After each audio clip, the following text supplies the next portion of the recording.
Hello friends, मैं पारुल मिश्रा आपकी story teller Parul stories के चैनल पर फिर से हाजिर हूँ। आज मेरे घर पर मेरी कजिन पायल आई हुई है, जिसकी वजह से आज का पूरा दिन व्यस्त रहा। हम तीनों आज दिल्ली की खान मार्केट घूमने गए। हमने वहाँ फुटपाथ पर ओपन स्टॉल से कुछ कपड़े खरीदे। थोड़ी देर वहाँ तफरीह लेने के बाद हम लोगों ने टिक्की गोलगप्पे की स्टॉल पर हमला कर दिया। स्वाति तो गोलगप्पों पर ऐसे टूट पड़ी जैसे बरसों से उसे गोलगप्पे खाने को ना मिले हों। मेरी चचेरी बहन पायल का ध्यान गोलगप्पे पर कम और स्वाति पर ज्यादा था। स्वाति को इस तरह गोलगप्पे खाता हुआ देखकर पायल हंस हंस के पागल हो गई। शाम को 7 बजे तक हम लोग घर वापस पहुंचे। सच में आज का दिन तो बहुत थका देने वाला था। आओ दोस्तों, आज की कहानी सुनकर हम अपनी थकान दूर करते हैं। प्राचीन समय में सुंदरगढ़ नाम का एक राज्य हुआ करता था। उस राज्य के राजा विक्रमादित्य थे, जो अपनी न्यायप्रियता के लिए दूर दूर तक प्रसिद्ध थे।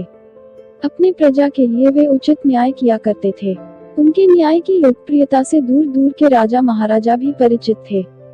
एक बार उनके दरबार में एक अजीब मामला आया, जिसमें ये तय कर पाना मुश्किल था कि अपराधी कौन है। मामला ये था कि एक भिखारी रास्ते से गुजर रहा था। तभी उसकी नजर पैसे से भरे एक बटुए पर पड़ी, जो रास्ते के किनारे उगी हुई घास में पड़ा हुआ था। भिखारी ने उसे उठाकर देखा तो उसमें 100 मोहरें थीं। उसने आगे देखा, फिर पीछे देखा, लेकिन उसे दूर दूर तक कोई दिखाई नहीं दिया। इतनी सारी मोहरों से भरा हुआ बटुआ कौन यहाँ रास्ते में डालकर जाएगा? उस भिखारी ने मन ही मन सोचा। जब उसे कुछ सुझाई नहीं दिया तो उसने निश्चय किया कि इस बटुए को राजकोष में दे देना चाहिए। और इस विचार के साथ वह भिखारी राजा के महल की ओर चल दिया। जब वह रास्ते में जा रहा था तभी उसे राह चलता हुआ एक व्यक्ति मिला। भिखारी के हाथ में बटुआ देखकर वह बोला, यह बटुआ तो मेरा है, तुम मुझे मेरा बटुआ लौटा दो। यह सुनकर भिखारी ने उससे पूछा, तुम कैसे कह सकते हो कि यह बटुआ तुम्हारा है? राहगीर ने थोड़ी अनबन करके भिखारी को यकीन दिला दिया कि यह बटुआ उसका ही है। उसने भिखारी के सामने प्रस्ताव रखा कि यदि तुम मुझे बटुआ वापस दे देते हो तो उपहार स्वरूप मैं बटुए में रखे धन का आधा हिस्सा तुम्हें दे दूंगा। यह सुनकर भिखारी ने उस राहगीर को बटुआ वापस कर दिया। राहगीर कुछ चालाक प्रतीत हो रहा था। जैसे ही उसने बटुए को खोलकर देखा, वह तपाक से बोल पड़ा, इसमें तो 200 मोहरें थीं। इसका मतलब 100 मोहरें तुमने पहले ही निकाल ली हैं। अब मुझे तुम मेरी 100 मोहरें वापस लौटा दो। अगर तुमने मेरी 100 मोहरें मुझे वापस नहीं लौटाई तो बात बहुत बिगड़ जाएगी। राहगीर की बात सुनकर भिखारी को बहुत गुस्सा आया। भिखारी की नीयत में खोट नहीं था, इसलिए उसने राजा के पास न्याय के लिए जाने का निश्चय किया। राहगीर भी थोड़ा विचार करने के बाद राजा के पास जाने के लिए तैयार हो गया। अब वे दोनों राजा के महल की तरफ चल दिए। थोड़ी ही देर में वे दोनों राजा के महल पहुंच गए। राजा पहले से ही दरबार में अपने मंत्रियों के साथ राज्य की व्यवस्थाओं के बारे में चर्चा कर रहे थे। उन दोनों को अब राजा के दरबार में लाया गया। भिखारी और राहगीर ने बारी बारी पूरा किस्सा राजा को विस्तार से सुनाया।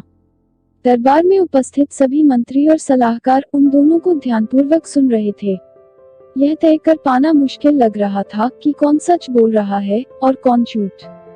राजा ने सारा किस्सा ध्यान से सुनने के बाद कुछ देर अच्छे से सोचा। अपनी बुद्धिमानी और समझ के द्वारा राजा ने यह तय किया कि राहगीर ही गलत है, क्योंकि भिखारी को तो आधे धन की भी लालसा नहीं थी। वो तो राजकोष में सारी मोहरें देने जा रहा था। जिस तरह से रास्ते में राहगीर ने यह सौदेबाजी की है, इससे ये पता चलता है कि राहगीर इस बटुए में रखी धनराशि के बारे में पहले से जानता था। यह बटुआ उसी राहगीर का है, लेकिन उसके मन में लालच आ गया। उसने परिस्थिति का फायदा उठाकर और अधिक धन पाने के लालच में यह सब बवंडर रचा। राजा ने उसे सबक सिखाने के लिए न्याय के रूप में बटुए का आधा धन भिखारी को दे दिया और आधा धन राजकोष में जमा करने का आदेश दिया। उस राहगीर से कह दिया गया कि यह बटुआ उसका नहीं है। जब उसका बटुआ मिलेगा उसे दे दिया जाएगा। इस तरह राहगीर को लालच के फलस्वरूप खुद का धन भी वापस ना मिला। राहगीर को उसकी चालाकी का सबक मिल चुका था। भिखारी ने राजा के न्याय से प्रसन्न होकर उनकी जय जयकार की और इस प्रकार वे दोनों अपने अपने रास्ते चल दिए। कहानी से सीख, लालच बुरी बला है। यदि किसी वस्तु पर आपका अधिकार न हो तो उससे हमेशा दूर रहना चाहिए। किसी नाजायज वस्तु को पाने के लालच में हमें नुकसान उठाना पड़ सकता है।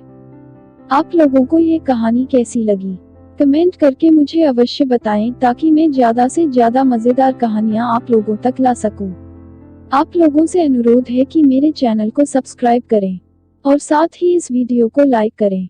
हो सके तो इस वीडियो को आप अपने दोस्तों के साथ व्हाट्सएप, इंस्टाग्राम और फेसबुक पर अवश्य शेयर करें। आपका सहयोग मुझे अच्छी कहानियां बनाने के लिए प्रेरित करेगा। नई कहानियों के नोटिफिकेशन के लिए बेल आइकॉन को जरूर दबाएं। धन्यवाद।